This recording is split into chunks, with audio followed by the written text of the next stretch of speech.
বন্ধুরা, এবার ইরাকের ইরানপন্থী বাহিনীর ওপর মার্কিন প্রত্যাঘাত শুরু করে দিল।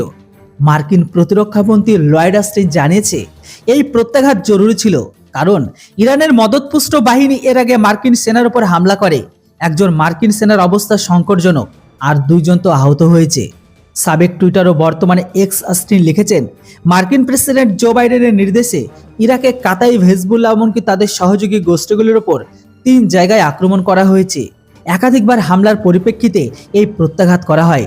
অস্টিন তো আরও জানিয়ে দিয়েছে, মঙ্গলবার ভোরে ইরানের মদতপুষ্ট বাহিনীর আক্রমণে আহত এক মার্কিন সেনার জন্য তিনি প্রার্থনা করছেন।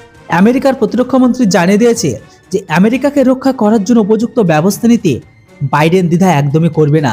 আমি ওটা স্পষ্ট করতে চাই, বাইডেন এমনকি আমি আমেরিকার মানুষ ও সেনার স্বার্থ রক্ষার জন্য প্রয়োজনীয় যে কোনো পদক্ষেপ নেব।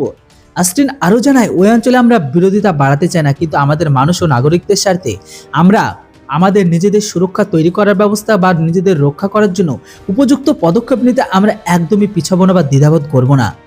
যেখানে কাতাইভ, হেজবুল্লাহ 2007 সালে ইরানের রেভলিউশনারি গার্ডের সাহায্যে একটি মিলিশিয়া গোষ্ঠী তৈরি করে।